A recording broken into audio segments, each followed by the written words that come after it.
হারাধনের মা বলছে আমার ছেলেটার কেমন পড়া হচ্ছে, সপ্তাহে 3 দিন বাড়ি যাচ্ছে, মাসে 2 বার। আর আমি 12 বছর পড়েছি, 3 বার বাড়িয়েছি। পূর্ণিমার চাঁদের মতো স্ত্রী ঘরে রেখে দিয়ে 12 বছরে 3 বার।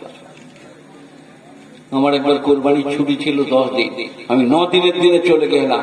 সেক্রেটারি আমাকে 30 টাকা পুরস্কার দিল, যখন 60 টাকা বস্তা দাম, 30 টাকা। তো এখনকার ছেলেরা যেমন করছে তেমনি পাচ্ছে। মারাত্মক মৌলবি হচ্ছে, নামাজের মহলে জানে না, কিচ্ছু জানে না, উজু গোসল জানে না। তুমি কি বলছো? স্মরণ হয় তোমাকে বলবে কোন?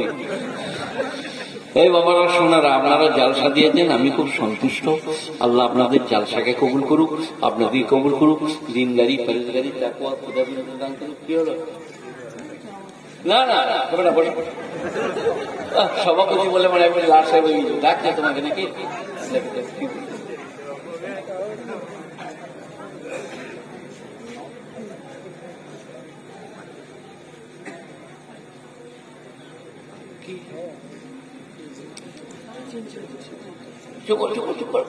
ওদের সব কথা শুনলে যাও, সেটা হবে না। 10 চক্করে ভগবান বোধ হয় শুনেছেন আপনারা? ওদের একটা পাতলা মোল সাহেব একটা ছাগল ছানা মাদাই করে যাচ্ছিল, ছেলেরা বললে এই সারা কুকুর ছানাটা কিনে কিনে যাচ্ছে রে, ওই ছানা করে ফেলে দিলে। একে কি বলে? 10 চক্করে ভগবান মান করেছেন না? লোকে বলছে কুকুর ছানা, আর সে ছাগল ছানাটা কি ফেলে দিতে ধরা আসবে। তো ও বলছে যে মাইক ঠিক করো, অমুক করো, টমুক করো। তার মানে মৌলবী শকর তুমি উঠে ঘর পালিয়ে যাও। আমি যেমন পারবো তেমনি বলবো, চুপচাপ বসো। আমাকে 11:30 দেবো বলে 11 ডেকেছে, এখন আমার মাথা খারাপ হয়েছে, আমাকে রাগিও না। হ্যাঁ বাবরা, একটা একটা করে বলি নাকি? আরম্ভ করবো কি? কাল লেগে আমার কাছে সিপিএম নাই, তৃণমূল নাই, কংগ্রেস নাই, বিজেপি নাই। আমার কাছে আহলাদি নাই, হানফি নাই, সাফি নাই, মালিকি নাই, দেওবন্দি নাই, বেরেলি নাই, পাথর চাপড়ি নাই, কুষ্টিগিরি নাই। যে যেমন করবে সে তেমন পাবে। আপনারা কি বলছেন বলবো?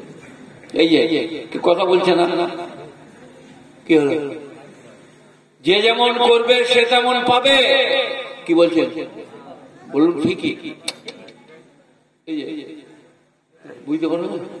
যে 2 কেজি মদ বেশি খাবে, সাথে স্ত্রীকে বলবে তোমার ভাবি। তার স্ত্রী বলছে শালা আজকে মদ বেশি মেরেছে রে, নিয়ে ঝাঁটাটা। দাঁড়াম দাঁড়াম করে বেরোবে, সে বলবে দারুণ লাগছে দীপালি, আরো চালা। তাকে কি বলে? যে যেমন করবে সে তেমন পাবে।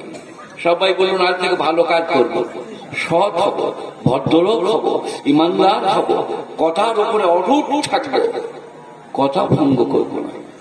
কোরবানি গরু বেঁচে আমাকে একজন বুঝলেন একটা, সে আচ্ছা পাইকে বটে, খাঁটি মুচো মা দিয়ে এসে বললে বলছে আমার মা ছেলেরা খুব কেমন করছে, রাগ করছে, তাড়াতাড়ি আমার ওই কোরবানি গরুটা ফেরত দেন।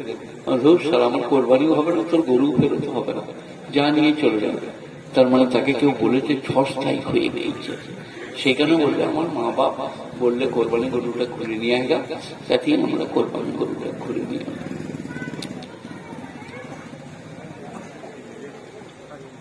এবার দরুদ পড়ুন। আল্লাহুম্মা সাল্লি আলা মুহাম্মাদিন ওয়া আলা আলি মুহাম্মাদ কামা সাল্লাইতা আলা ইব্রাহিম ওয়া আলা আলি ইব্রাহিম ইন্নাকা হামিদুম মাজিদ। আল্লাহুম্মা বারিক আলা মুহাম্মাদিন ওয়া আলা আলি মুহাম্মাদ কামা বারাকতা আলা ইব্রাহিম ওয়া আলা আলি ইব্রাহিম ইন্নাকা হামিদুম মাজিদ।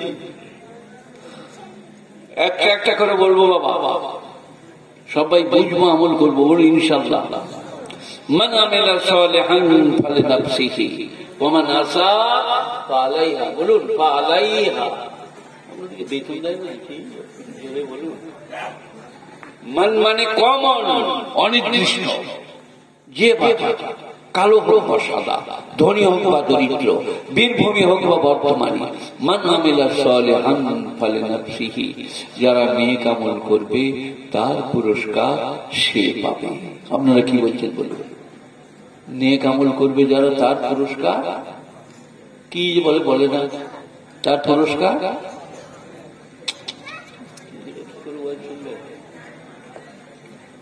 যারা ভালো কাজ করবে তার পুরস্কার সে পাবে, এই কথাটা বলতে পারছেন না?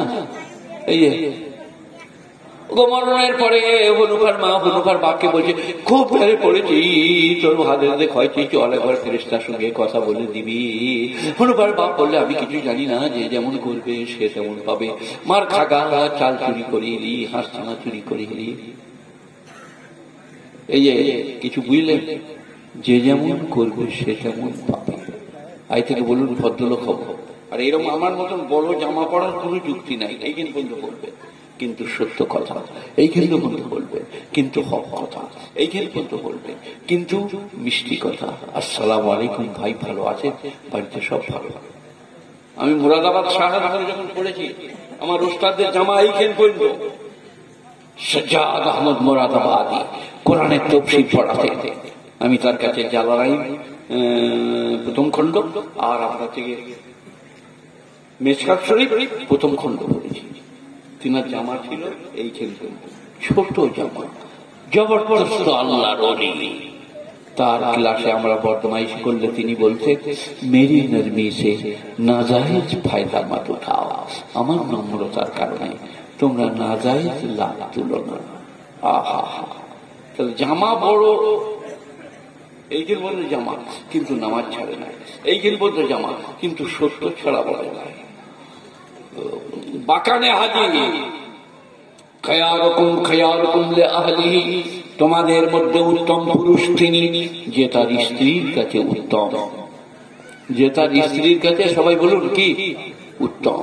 যার স্ত্রী বলে, আমার স্বামীর মতো স্বামী হবে না, আমার স্বামী মুখ থেকে বার করে আমাকে খাওয়ায়, আমার স্বামী আমাকে স্নেহের ভালোবাসার কথা বলে, সে পেরিয়ে যাবে জান্নাতের ল্যাংটে গিয়ে। কিন্তু এখন আপনারা সব এখানে বসুন, আর আমাকে এক দুটো লোক দেন, সাথে যাবো, ধরে দাঁড়াবো, জিজ্ঞেস করবো, মা তোমার স্বামী কেমন?